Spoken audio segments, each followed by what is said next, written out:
મજામાં. આજે આપણે ધોરણ 10 ની અંદર ચેપ્ટર નંબર 8 ત્રિકોણમિતિનો પરિચય કે જેની અંદર આપણે સ્વાધ્યાય 8.3 વિશે ચર્ચા કરવાના છીએ. હવે લાસ્ટ લેક્ચર ની અંદર તો કે આપણે સ્વાધ્યાય 8.3 ના ક્વેશ્ચન નંબર 1 અને 2 વિશે તો કે ચર્ચા કરી હતી, જેની અંદર તો કે આપણે ખાસ કરીને કોટિકોણને લગતા તો કે ક્વેશ્ચન સોલ્વ કર્યા. પરંતુ કે ફટાફટ આપણે એક વખત રિવિઝન કરી લઈએ અને ત્યારબાદ તો કે આપણે સ્વાધ્યાય 8.3 માં આગળ વધીએ. તો બધા સૂત્ર યાદ કરો. શું હતા સૂત્ર? તો કે આપણી પાસે sin 90 - a હોય તો શું થઈ જાય? cos a. એવી રીતે cos 90 - a હોય તો sin, એટલે કે sin નું cos, cos નું sin. એવી રીતે આપણે યાદ કરીએ તો tan, tan નું શું થાય? cot, cot નું tan, sec નું cosec અને cosec નું sec. એટલે કે કોઈ પણ ત્રિકોણમિતિય વિધેય હોય એને જો આપણે 90 માંથી તો કે બાદ કરીએ બરોબર તો ખૂણો એટલો ને એટલો રહીએ, પરંતુ ત્રિકોણમિતિય વિધેય જે હોય તે શું થઈ જાય? ચેન્જ થઈ જાય. ચાલો, આવડશે બધાને? તો હવે આગળના ક્વેશ્ચન જો તમને બધાને આવડતા હશે તો આજના ક્વેશ્ચન પણ બધાને ઈઝી લાગશે. ચાલો, તો હવે આપણે જોઈએ તો કે ક્વેશ્ચન નંબર 3. ક્વેશ્ચન નંબર 3 માં તમને આપેલ છે, જો 2a લઘુકોણનું માપ હોય તથા tan 2a cot a 18 હોય તો a ની કિંમત શોધો. ફરી એક વખત આપણે ક્વેશ્ચન જોઈએ. ક્વેશ્ચનમાં તમને શું આપેલ છે? 2a છે ને લઘુકોણનું માપ છે. કહેવાનો મીનિંગ આપણને a ની કિંમત નથી ખબર, પરંતુ 2a કરીએ તો એ 90 કરતા કેવો બનશે? ખૂણો નાનો બનશે. કારણ આપણને એવું કીધું છે 2a લઘુકોણ છે, એટલે a ધારો કે એમ કહું કે 15 છે તો 15 દુ 30 થાય, a ધારો કે 40 છે તો 40 દુ 80 થાય. પરંતુ 2a જે છે એનું માપ 90 કરતા તો કેવું હશે? નાનું હશે. એવું આપણને રકમની અંદર કહી દીધું છે. આગળ આપણને આપેલ છે tan 2a cot a 18 હોય તો a ની કિંમત આપણે મેળવવાની છે. ચાલો, તો હવે સૌપ્રથમ આપણી પાસે જે આપેલ છે ત્યાંથી જ આપણે ક્વેશ્ચન સ્ટાર્ટ કરીએ. તો બધા ખાસ ધ્યાન આપજો. ચાલો, અહીં tan 2a શું આપણને આપેલ છે? cot a - 18. ચાલો, આ પ્રમાણે આપણને કંઈક આપેલ છે. હવે આપણે શું કરવું પડશે તો કે અહીંયા બંને બાજુ કાં તો કોટમાં વિધેય કન્વર્ટ કરવાના અને કાં તો બંને બાજુ tan માં કન્વર્ટ કરવાના. બરાબર, એટલે બંને બાજુ આપણે ત્રિકોણમિતિય વિધેય શું કરી શકીએ? કેન્સલ કરી શકીએ. તો બધા ખાસ ધ્યાન આપજો, કાં તો tan ને કોટમાં અને કાં તો કોટ ને tan માં. ચાલો, હવે આપણે tan 2a આપણને રકમમાં ઓલરેડી કહી દીધું છે 2a લઘુકોણનું માપ છે, તો એટલા માટે tan θ અથવા tan a શું લખી શકીએ? cot 90 - a. તો આપણે એક ફોર્મ્યુલાનો યુઝ કરીએ છીએ. તો અહીં જોજો બધા cot 90 - 2a. અત્યારે ખૂણો આપણી પાસે 2a છે એટલા માટે 2a રાખ્યો છે cot a - 18. ચાલો, ફરી એક વખત જોઈએ આપણે શું આપણને આપેલ છે. tan a cot 90 - a થાય, તો એટલા માટે 2a ખૂણો છે એટલા માટે મેં 2a લખેલ છે. ચાલો, બંને બાજુ તો કે વિધેય કોટ ગોઠવાઈ ગયું છે, તો બંને બાજુ આપણે ત્રિકોણમિતિય વિધેય કેન્સલ કરીએ તો ફાઇનલી આપણને શું મળશે અહીંયા? તો કે 90 - 2a a - 18. ચાલો, એટલે પેલા બધાને ખબર પડી. ફરી એકવાર જોઈએ. અહીંયા તો કે 90 - 2a a - 18. આપણે તો શું કરવું છે? a ની વેલ્યુ મેળવવી છે. ચાલો, તો આપણે એક કામ કરીએ, a ને આ બાજુ આવવા દઈએ, 90 ને આ બાજુ આવવા દઈએ. તો -2a ઓલરેડી આ બાજુ છે, આ a સામેની બાજુ ગયા એટલે માઈનસ થઈ ગયા. આ બાજુ -18 તો છે, આ +90 આ બાજુ આવ્યો તો કેવા થઈ ગયા? -90. ચાલો, ફરી એક વખત જોજો બધા શું કર્યું છે? a ને સામે લઈ ગયા એટલે -a થયા, -18 ઓલરેડી આ બાજુ છે, +90 આ બાજુ લઈ આવ્યો, કેવા થઈ ગયા? માઈનસ. ચાલો, તો અહીંયા આપણને મળ્યા -3a બરાબર, અહીંયા આપણે જોઈએ તો 8 અને તો કે 9 ને કેટલા આવશે? 10. એટલે કે ફાઇનલી આપણને મળ્યા 108. પરંતુ માઈનસ માઈનસ પ્લસ થાય અને નિશાની મોટાની મૂકો એટલે સાઈન કેવી આવશે? માઈનસ ની સાઈન. ચાલો, બંને બાજુ માઈનસ ની સાઈન કેન્સલ કરી નાખીએ. તો અહીંયા આપણને શું મળ્યું? a 108 અંશ ભાગ્યા 3. તો 108 ભાગ્યા 3 કરીએ તો કેટલી તેરી 108 થશે? તો કે 36 તેરી 108. તો એટલા માટે ફાઇનલી તમને અહીં મળી ગયું છે a બરાબર 36 અંશ. એટલે કેવા શું માંગે છે અહીંયા કે a બરાબર જો 36 અંશ હોય તો 2a બરાબર 72 અંશ થયા અને 72 લઘુકોણ થયો. તો અહીંયા આપણી પાસે a બરાબર 36 લઈ લ્યો એટલે કે tan 72 બરાબર cot 90 માઈનસ અહીંયા આપણી પાસે a એટલે સોરી 36 છે, 36 માંથી 18 બાદ કરો તો કેટલા આવશે? 18. તો અહીંયા તો કે આપણી પાસે tan 72 બરાબર આપણે શું લખી શકીએ? તો કે cot 18 લખી શકીએ. યાદ કરો બધા આગળના ક્વેશ્ચન આપણે જે સોલ્વ કર્યા તેમાંથી, બરોબર? તો એના મુજબ ગોઠવાઈ ગયું. tan 72 બરાબર તો કે cot આપણે કેટલા લખી શકીએ? તો કે 18 લખી શકીએ. તો અહીંયા ઈ જ મુજબનું કે રિઝલ્ટ બનેલ છે. તો ફરી એકવાર આ ટાઈપના કોઈ પણ ક્વેશ્ચન હોય, આવો હજી એક ક્વેશ્ચન નંબર 5 પણ છે અને એક ઉદાહરણ પણ છે. બરોબર, એ ઉદાહરણ જે છે તો કે તે બધા જાતે તો કે પ્રેક્ટિસ કરવાની છે. ફરી એકવાર ક્વેશ્ચન તો કે સિમ્પલ છે. કરવાનું શું માત્ર તો કે અહીંયા આપણી પાસે કોઈ પણ ખૂણો હોય, તમારે માત્ર બંને બાજુ એક ત્રિકોણમિતીય વિધેયમાં કન્વર્ટ કરવાનું છે. અહીંયા આપણે tan ને કોટમાં કન્વર્ટ કરી નાખ્યું, બંને બાજુ કોટ કોટવાઈ ગયા, બંને બાજુ ત્રિકોણમિતીય વિધેય કેન્સલ કરીને ડાયરેક્ટલી ખૂણાના કમ્પેરિઝન પરથી આપણને એની વેલ્યુ મળી જશે. ચાલો જોઈએ હવે આગળનો ક્વેશ્ચન. અહીં તમને આપેલ છે જો tan a બરાબર cot b હોય તો સાબિત કરો કે a + b બરાબર 90. ફરી એકવાર શું આપણને ક્વેશ્ચન આપેલ છે? tan a બરાબર cot b એટલે કે કોઈ પણ એક ખૂણો a છે, કોઈ પણ એક ખૂણો b છે. a ખૂણા માટે tan વિધેય એપ્લાય કર્યું અને b ખૂણા માટે તો કે cot વિધેય એપ્લાય કર્યું. તો એ બંનેનું મૂલ્ય સમાન મળ્યા. આવું ક્યારે પોસિબલ છે? તો કે જો a અને b બંને ખૂણાનો સરવાળો 90 વર્ષ હોય તો. એ સિવાય આવું પોસિબલ નથી. ચાલો હવે આપણે આ સાબિત કરવું છે તો સૌપ્રથમ આપણને જે પરિણામ આપે છે અહીંયાથી સ્ટાર્ટ કરીએ. અહીં tan a cot b. ચાલો tan a cot b. હવે આપણે એક કામ કરીએ, બંને બાજુ એક ત્રિકોણમિતીય વિધેય ગોઠવીએ તો tan ને આપણે ચેન્જ કરીએ. ચાલો tan a આપણે શું લખી શકીએ તો કે cot 90 a તો લખી શકીએ. ચાલો આપણે અહીં શું મળ્યા તો કે cot b. ફરી એકવાર આપણે શું કર્યું? tan a એટલે આપણે cot 90 a તો કરી શકીએ કોટિકોણના નિયમ પરથી. ચાલો બંને બાજુ cot વિધેય આવી ગયેલ છે તો ડાયરેક્ટલી ખૂણાની કમ્પેરિઝન કરીએ તો 90 a બરાબર b. ચાલો માઈનસ a સામેની બાજુ લઈ જાવ તો કેવા થઈ જશે? Plus a. તો a + b બરાબર આપણને કેટલા મળશે? 90. તો a + b બરાબર 90. ચાલો સાવ સિમ્પલ છે. ફરી એકવાર જોઈએ કઈ રીતે કરવાનું છે. આપણને આપેલ છે tan a બરાબર cot b. તો આપણે કાં તો બંનેને tan માં કન્વર્ટ કરવાના અથવા તો બંનેને cot માં કન્વર્ટ કરવાના. આપણે શું કર્યું? tan ને cot માં કન્વર્ટ. સપોઝ કે આપણે આ cot ને tan માં કન્વર્ટ કર્યું હોત તો શું હોત? tan 90 - b. -b સામે લઈ જાય તો a + b બરાબર 90. તો પણ a + b બરાબર 90 જ ગોઠવાય. ચાલો આવડશે બધાને. હવે ત્યારબાદ જોઈએ તો કે ક્વેશ્ચન નંબર 5 અહીં આપે છે જો 4a એ લઘુકોણનું માપ હોય તથા sec 4a cosec a - 20 હોય તો એની કિંમત શું? બને તો બધા વિડિયો સ્ટોપ કરો. ક્વેશ્ચન નંબર 5 આગળના ક્વેશ્ચન 3 પરથી વિચારીને જાતે ગણો. નો આવડે અથવા જ્યાં પણ અટકો ત્યાંથી વિડિયો જોવાનું સ્ટાર્ટ કરો. બરાબર, ફરી એક વખત આપણે ચાલો આ ક્વેશ્ચન હું ગણાવું છું પરંતુ બંને તો બધા મોઢે જ ગણવાની ટ્રાય કરજો. ચાલો sec 4a આપણને આપેલ છે તો અહીંયાથી આપણે સ્ટાર્ટ કરીએ. sec 4a cosec a - 20. ચાલો આપણે સૌપ્રથમ આ રિઝલ્ટ આપેલ છે, આપણે રિઝલ્ટ લખ્યું. હવે sec ને આપણે તો કે cosec માં કન્વર્ટ કરી નાખીએ અથવા cosec ને sec માં. પરંતુ આપણે 4a લઘુકોણનું માપ છે એટલા માટે તો કે આપણે અહીં સ્ટાર્ટ કરીએ તો sec એટલે શું લખી શકીએ? cosec 90 - 4a. બરોબર? કારણ શું તો કે sec a cosec 90 - a થાય. ખૂણો જે હોય તે ખૂણો એમનેમ લખ નાખવાનો. ચાલો તો કે cosec a - 20. ચાલો બંને બાજુ cosec વિધેય ગોઠવાઈ ગયું છે. ખૂણાની ડાયરેક્ટલી આપણે કમ્પેરિઝન કરી નાખીએ તો અહીંયા આપણને શું મળશે તો કે 90 - 4a a - 20. ચાલો હવે આપણે એક કામ કરીએ, એને સામે જવા દઈએ તો અહીંયા આપણને મળ્યા -4a - a આ બાજુ ઓલરેડી -20 હતા, +90 આ બાજુ એવા તો કેવા થઈ ગયા? -90. ચાલો તો અહીંયા આપણને મળ્યા -5a 9 ને 2 કેટલા એવા 11 એટલે કે -110. તો ફાઇનલી તમને a બરાબર કેટલા મળ્યા જોવો જી? બંને બાજુ માઈનસ ની સાઇન કેન્સલ. ત્યારબાદ 110 ભાગ્યા તમે 5 કરો એટલે 5 દુ કેટલા મળશે? 10. 11 માંથી 10 ગયા વધ્યા 1 ઉપરથી ઉતાર્યો 0 10 એટલે ફરી પાછા એટલે કે 22 5 110 થાય. તો એટલા માટે a બરાબર કેટલા મળ્યા? 22. અને 22 ચોક તમે કરો તો 88 અને 88 પણ કેવા થાય? લઘુકોણ થાય. ફરી એકવાર આખો ક્વેશ્ચન શું કહેવા માંગે છે એ પણ ભેગું વિચારતું જવાનું છે. શું અહીંયા આપણે કર્યું? 4a લઘુકોણનું માપ છે, તમે જોઈ શકો છો 22 ચોક 88, 88 લઘુકોણ જ થાય. ત્રિકોણમિતીય વિધેયની કન્ડિશન આપી હતી. બંને બાજુ તો કે એક સમાન તો કે ત્રિકોણમિતીય વિધેય કન્વર્ટ કર્યા, બંને બાજુ ખૂણાની કમ્પેરિઝન કરી એટલે ફાઇનલી તો કે આપણને a બરાબર કેટલા મળ્યા? 22 અંશ મળ્યા. ચાલો આવડશે બધાને. તો સૌપ્રથમ બધા ક્વેશ્ચન નંબર 3 4 5 લખી નાખો, ત્યારબાદ આપણે આગળના ક્વેશ્ચન જોઈએ.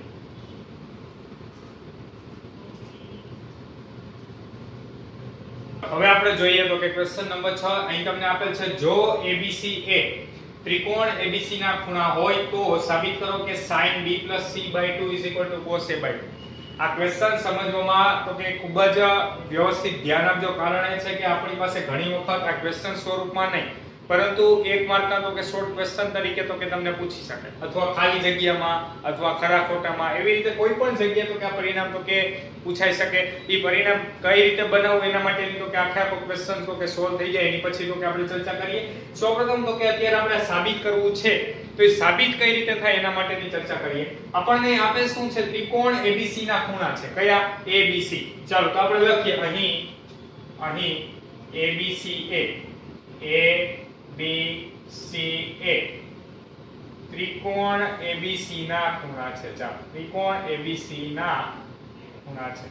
હવે કોઈ પણ તો કે ખૂણા ત્રિકોણ ABC ના હોય એનો મીનિંગ શું થાય તો કે ત્રિકોણના ત્રણે ખૂણાનો સરવાળો કેટલો થાય 180. ચાલો તો આપણે લખીએ માટે તો કે A + B + C બરાબર 180 અંશ. ચાલો આટલી પહેલા બધાને ખબર પડી A + B + C બરાબર 180. હવે આપણે જે સાબિત કરવું છે એના પરથી તો કે આખું પરિણામ બનાવવાનું છે. તો બધા વ્યવસ્થિત તો કે સમજવામાં ધ્યાન આપજો. સૌપ્રથમ આપણે સાબિત શું કરવું છે B + C/2. તો અહીંયા આપણે એક કામ કરીએ ડાબી બાજુ B અને C ખૂણો રાખવાનો. બરોબર. એ સિવાયનો જે ત્રીજો ખૂણો હોય એને આપણે ક્યાં જવા દેસી તો કે સામેની બાજુ જવા દેસી. ફરી એકવાર અહીંયા આપણી પાસે જે બે ખૂણાનો સરવાળા વાળું સ્વરૂપ હોય એ બે જ ખૂણાને આપણે ડાબી બાજુ રાખવાના છે. એ સિવાયનો જે ત્રીજો ખૂણો છે એને ક્યાં જવા દેવાના છે જમણી બાજુ. ચાલો તો B + C ની જરૂર છે તો આપણે B + C રાખીએ. તો અહીંયા B + C બરાબર 180 - 1. ચાલો આટલી પહેલા બધાને ખબર પડી શું કર્યું B + C એક બાજુ રાખ્યા એને આ બાજુ આવવા દીધા એટલે કેવા થઈ ગયા માઈનસ. ચાલો હવે શું કરવાનું છે જોવો દી B + C આવી ગયા. હવે એને કેટલા વડે ભાગવાના છે 2 વડે. તો આપણે એક કામ કરીએ બંને બાજુ 2 વડે ભાગીએ. શું કરીએ છીએ બંને બાજુ 2 વડે ભાગી નાખીએ. ચાલો તો બંને બાજુ તો કે ભાગીએ તો B + C/2 બરાબર તો કે 180 એના માઈનસ a એના આખા છેદમાં 2. આપણે એક કામ કરીએ અહીં અલગ અલગ છેદ આપીએ તો આપણને શું મળે છે જોવો જી બધા B + C/2. અહીં અલગ છેદ આપીએ તો 180/2 કરો તો કેટલા મળે 90 માઈનસ તો કે a/2. ફરી એકવાર શું કર્યું છે અહીંયા છેદ એમનેમ જ રાખ્યો છે. અહીં આપણે બંનેને અલગ અલગ છેદ આપ્યા તો 180/2 કર્યા એટલે 90 થઈ ગયા. આ માઈનસ a/2. ચાલો B + C/2 સાબિત થઈ ગયું. હવે આપણે આગળ શું જરૂર છે તો કે sin ની. તો આપણે બંને બાજુ તો કે sin થી મલ્ટીપ્લાય કરીએ તો ચાલો અહીંયા આપણે sin વિધેય એપ્લાય કરીએ તો sin B + C/2 = તો કે sin 90 - a/2. sin 90 - a/2. અહીં બધા ખાસ ધ્યાન આપજો એના છેદમાં જ માત્ર 2 છે આખા છેદમાં નથી. ચાલો આટલી પહેલા બધાને ખબર પડી શું કર્યું બંને બાજુ તો કે sin વિધેય એપ્લાય કર્યું. બરોબર. આપણે આગળના ક્વેશ્ચનમાં શું કરતા હતા વિધેય સમાન હોય તો આપણે ડાયરેક્ટલી ખૂણાની કમ્પેરીઝન કરી શકીએ. તો અહીં આપણે ખૂણાની કમ્પેરીઝન પરથી તો કે ત્રિકોણમિતીય વિધેય એપ્લાય કર્યું. ચાલો હવે તો કે આપણી પાસે આ મુજબનું સ્વરૂપ ગોઠવાઈ ગયું છે. તમે જોઈ શકો છો અહીં ડાબી બાજુ ગોઠવાઈ પણ ગઈ છે. તો માત્ર આપણે જમણી બાજુ ગોઠવવી છે. તો યાદ કરો બધા પ્રમેય શું હતો sin 90 - a હોય sin 90 - a તો એના બરાબર આપણે શું લખી શકીએ cos a. તો અહીંયા આપણી પાસે sin 90 - a/2 છે તો અહીંયા આપણે શું લખી શકીએ cos a/2. તો ફાઇનલી આપણને મળી ગયું છે cos a/2. ચાલો અહીંયા આપણી પાસે છે તો કે sin B + C/2. તો ફાઇનલી આપણે જે સાબિત કરવું હતું તે સાબિત થઈ ગયું sin B + C/2 = cos a/2. ચાલો હવે ધારો કે આનું આ જ રિઝલ્ટ તમને એમ કહે કે tan B + C/2 બરાબર શું આવે કોઈ કહી શકશે? ફરી એકવાર શું બોલ્યો tan B + C/2 બરાબર શું સાબિત કરવાનું આવે કોઈ બોલી શકશે શું આવે? જો અહીં બધા શું ચેન્જીસ શું થાય વિચારો. sin નો અહીંયા શું આવી ગયું cos આવી ગયું. તો અહીંયા tan હોય તો અહીંયા શું હોય cot a/2 હોય. ફરી એકવાર tan B + C/2 = શું આવે cot a/2. તો તમારે શું કરવાનું અહીંયા સુધી પ્રોસિજર સમાન. હવે માત્ર tan થી એપ્લાય કરો tan થી મલ્ટીપ્લાય કરો tan 90 - a/2 cot a/2. ચલો આવડશે. હવે ધારો કે આપણે ખૂણાની અદલા બદલી કરીએ. ધારો કે હું એવું પૂછું કે tan a + b/2 tan a + b/2 એના બરાબર શું રિઝલ્ટ આવે કોઈ બોલી શકશે? વિચારો હવે આવડવું જોઈએ બધાને. tan a + b/2 બરાબર cot અને સિવાયનો ત્રીજો ખૂણો કયો છે તો કે c/2.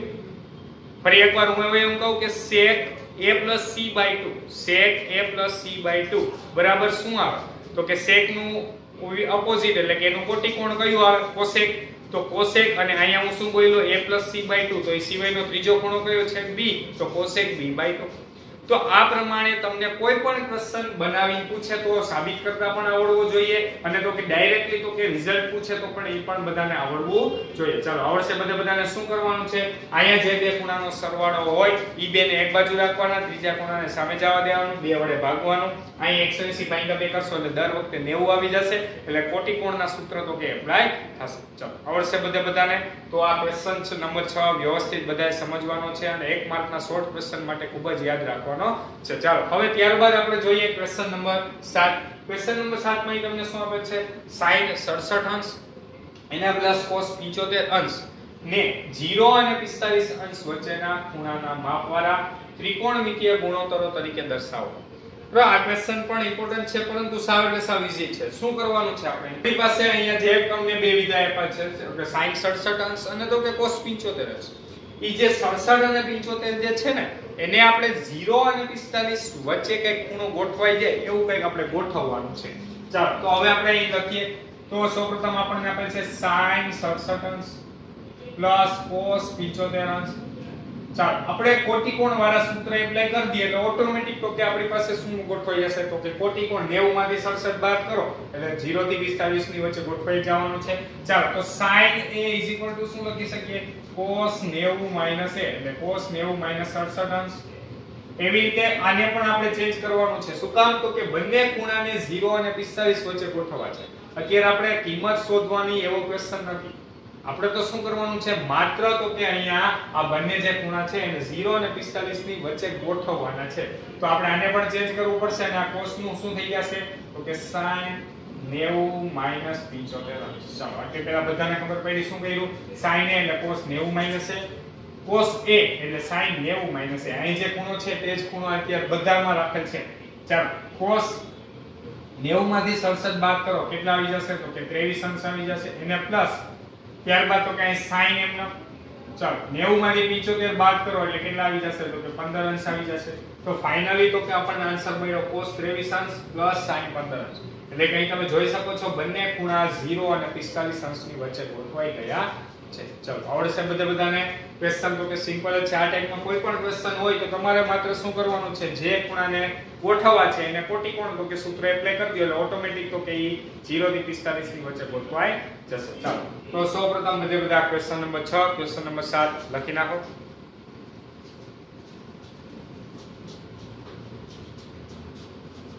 આપણે જોઈએ તો કે ઉદાહરણ 9, 10 અને 11. તો ઉદાહરણ 9 માં તમને આપેલ છે tan 65 ના છેદમાં cot 25 કિંમત શોધવાની છે. ચાલો આવડશે બધાને. શું કરશે અહીંયા, તો કે બે પૈકી કોઈ પણ એકને ચેન્જ કરશો એટલે તમને ફાઇનલી આન્સર મળી જશે. ચાલો હવે ત્યારબાદ તો કે ઉદાહરણ 10 જોઈએ. ઉદાહરણ 10 માં તમને આપેલ છે sin 3a cos a 26 અંશ હોય તો એની કિંમત શોધો. અત્યારે મેં રકમ અધૂરી લખેલ છે, અહીં આપેલ છે તો કે 3a જે છે તો કે તે લઘુકોણની કિંમત છે. આગળ આપણે ઓલરેડી તો કે બે ક્વેશ્ચન સોલ્વ કરી ગયા છીએ, તો એ જ પ્રમાણેનો તો કે ક્વેશ્ચન છે. તો તમારે માત્ર શું કરવાનું છે અહીંયા, તો કે sin 3a ની જગ્યાએ શું આવી જશે, cos 90 3a. બરાબર. ત્યારબાદ બંને બાજુ cos વિધેય એપ્લાય થઈ ગયું તો ડાયરેક્ટલી ખૂણાની કમ્પેરીઝન કરશો 90 3a a 26 અને ત્યારબાદ a ની કિંમત મેળવશો એટલે ફાઇનલી તો કે તમને a ની કિંમત મળી જશે. ચાલો આવડશે બધાને. હવે ત્યારબાદ ઉદાહરણ 11 cot 85 cos 75 અંશને 0 અને 45 અંશ વચ્ચેના ખૂણા તરીકે દર્શાવો. તો હમણાં જ આપણે જે ક્વેશ્ચન નંબર 7 તો ભણીએ એ જ મુજબનો તો કે ક્વેશ્ચન છે. તો cot 85 એટલે આપણે કોઈ કહી શકશે ડાયરેક્ટલી tan કેટલા થશે, તો કે tan આપણી પાસે માત્ર તો કે 5 અંશ આવશે. એવી રીતે cos 75 એટલે cos નું શું થઈ જાય sin, અને 75 90 માંથી 75 બાદ કરો એટલે કેટલા આવી જશે, તો કે 15. એટલે કે અહીંયા આવ્યો આપણને tan 5 અંશ પ્લસ તો કે sin કેટલા આવી જશે, તો કે 15 અંશ. ચાલો આવડશે. તો આ ઉદાહરણ 3 જે છે તો કે તે હોમવર્કમાં જાતે કરવાની ટ્રાય કરવાની છે. ચાલો આવડશે બધાને.